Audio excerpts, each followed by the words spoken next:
Bagaimana menggunakan ini? Bismillahirrahmanirrahim. Itu yang pertama adalah kita harus menginput data. Ketua program studi, sekretaris program studi atau admin program studi, dan data program mahasiswa studi yang dan saya data hormati. mahasiswa. Itu juga yang saya pertama ingin sekali adalah data mata kuliah. Data mata memperkenalkan kuliah dari program studi aplikasi KHS yang sudah dipilih tadi. transkrip. Jadi proses Untuk pertama semester menginput data itu di sini di data. Data jadi nanti ditulis nama fakultas. Ini contoh fakultas keguruan. Nanti kita diskusikan secara ilmiah, tapi saya ingin perlihatkan Kemudian nama dekannya, seterusnya sampai dengan ini pilihan total SKS wajib lulus. ini apakah 144, 145, 146 dan sebagainya, tentu bergantung pada kurikulum kita. Kemudian ada pilihan ganjil genap pada saat kapan KHS ini digunakan. Jadi ketika semester ganjil nanti pilih ganjil, ketika genap nanti pilih genap. Jadi kita contoh pilih penggunaan semester ganjil 2023. Tentu juga ini tahunnya ada 2024 dan seterusnya, nanti tinggal dipilih. Kemudian identitas dari mahasiswa. Identitas mahasiswa itu yang pokok adalah NPM-nya. Ini NPM, kode input ini kode yang menjadi password yang diinput oleh mahasiswa pada link yang nanti dibuatkan. Tahun masuk nanti diisi mahasiswa, nama mahasiswa, tempat tanggal lahir dan seterusnya sampai dengan emailnya. Itu yang diisi oleh mahasiswa. Nah, kemudian yang diisi oleh program studi adalah apakah mahasiswa itu memprogramkan semester antara atau tidak. Jadi sebaiknya admin prodi yang mengisinya. Kemudian dia pada semester berapa, masa studi, periode, sistem masa studi saat ini itu tidak perlu diinput karena dia membaca dari sistem. Jadi tidak perlu diinput. Makanya saya tulis soal. Ini nanti dikunci, jadi tidak perlu ditulis di sini. Nah, yang perlu diisi oleh admin prodi adalah tentu nilai-nilai dari setiap mata kuliah, dari setiap mahasiswa. Jadi ini ada di sini disiapkan 1.400 mahasiswa, tentu dengan sejumlah mata kuliah yang ada di prodi itu. Misalnya seperti ini.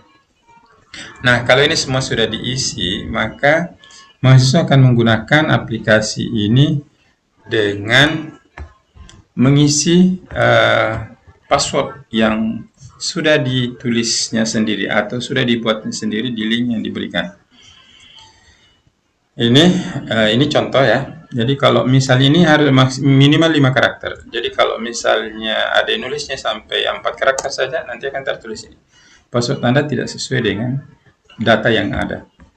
Dan NIM tidak ditemukan. Jadi begitu juga kalau misalnya bukan cuma soal kurang dari 5, tapi ketika dia menginput data misalnya lebih dari itu juga dia, maka lebih dari 5 tapi tidak ada di dalam data, maka nanti akan diinformasikan password Anda tidak sesuai data dan NIM Anda tidak ditemukan. Karena kalau ini yang terjadi, maka transkrip nilai nanti akan modelnya seperti ini. Password tidak ditemukan, begitu juga KHS. Nanti terbaca password tidak ditemukan, sehingga tentu tidak ada informasi mengenai prestasi akademik yang bersangkutan, mahasiswa yang bersangkutan yang bisa kita lihat. Oleh karena itu, pastikan bahwa mahasiswa atau dosen ketika memang mau mencetak KHS-nya mahasiswa, mencetak sesuai dengan password mahasiswa. Nah, contoh di sini tadi 1970. Dan itu ada. Ini namanya mahasiswa santai sekali. Mungkin ini PK-nya tidak bagus. Atau saya ambil misalnya 172. Nah, ini ada mahasiswa pintar sekali namanya. Namanya ini, nama ini ya. Nama. Ini contoh saja. Nama pintar sekali. Ya, yang perlu lagi jadi di sini adalah kotak interaksi mahasiswa, gitu ya. Jadi misalnya mahasiswa mau ngeprint KHS-nya pada semester berapa yang dia mau print, itu saja dia harus memilih begitu ya, memilih mata kuliah yang diprogramkan pada semester yang akan dicetak. Misalnya, oh ini pendidikan agama, oke pilih. Nah, ini coba contoh ya. Sampai 7 mata kuliah di sini. Terus kalau misalnya mata kuliahnya 8, ya pilih lagi di sini.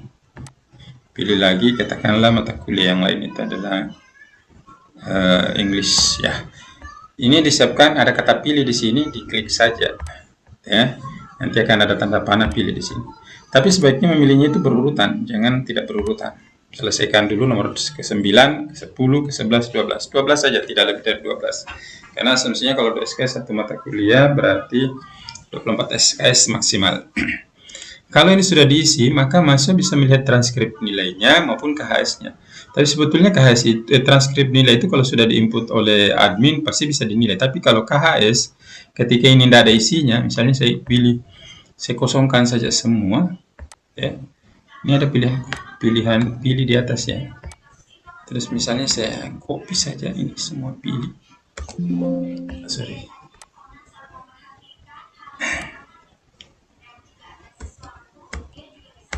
Misalnya tidak ada, nanti KHS-nya tidak akan muncul. Tidak ada daftar mata kuliah. Oleh karena itu harus dipastikan mahasiswa memilih, ya. Misalnya saya buat begini ya. Oke, 8 mata kuliah yang dipilih. Misalnya ini contoh. Dia akan kelihatan 8 mata kuliah. Kalau mata kuliah ke-8 misalnya ternyata salah menginput, bukan, tidak diprogramkan atau ke-8, ya kembalikan ke kata pilih tadi. Copy saja yang ini. Gitu kira-kira. Ya. Oke, kalau itu sudah dipilih, maka mahasiswa bisa melihat deskripsi capaiannya di bawah ini. Nah, mahasiswa dengan nama pintar sekali, NIM-nya 2020-221004, IPK-nya periode 2023 semester ganjil itu ternyata 4,0. Lalu dia sudah menyelesaikan SKS 146 dengan IPK 3,93. Lalu lama studinya ya dalam hitungan semester adalah 7 semester. Maka di sini dia sudah selesai, Anda lulus dengan yudisium dengan pujian. Itu untuk NIM ini. Nah, bagaimana kalau yang lainnya? Kita coba yang lainnya ya. Nanti langsung kita lihat deskripsinya. Saya pilih yang 169. Tapi ini gantung yang diisi ya, 169. Namanya lumayan. Nama masanya lumayan. Apa tuh lumayan? Kita di sini dulu. Ini dia. Masa studi yang telah ditempuh dalam semester itu sudah 11 ya, 11 semester. Anda perlu belajar lebih giat lagi karena masalahnya sudah 11 semester. Ya, gitu. Kira-kira begitu ya informasinya. Kemudian kita pindah lagi 170 misalnya. Bagaimana dengan 170? Ya, kita coba pilih lagi misalnya RPM 1973 yang ada di dalam.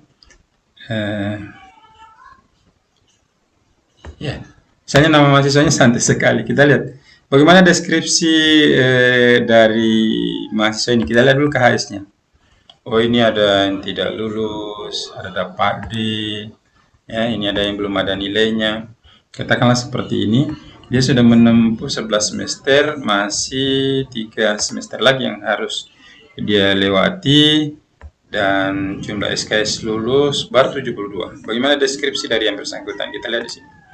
Nah, ini dia deskripsi dari mahasiswa yang bernama santai sekali. Dia masuk pada tahun 2019, NIM-nya 19231-019, misalnya pendidikan bahasa Inggris. IPK-nya semester ganjil 2023 itu 2,75. IPK-nya sampai dengan semester 11 2,63. Lalu dia sudah menempuh 11 semester, masih ada 3 semester. Persoalannya adalah 3 semester ini dia harus menempuh 73 SKS. Maka ada peringatan tambahan atau catatan tambahan. Saudara santai sekali ini, NIM-nya sekian-sekian, masih harus menyelesaikan sebanyak 73 SKS ini dengan masa studi tinggal 3 semester atau rata-rata 24 semester. Maka yang bersangkutan perlu mengikuti semester antara. Karena tentu asumsinya dengan 24 ini tidak mungkin dia lewati dalam 3 semester kecuali ada kebijakan khusus. Oleh karena itu yang ini bisa direkomendasikan untuk mengikuti semester antara.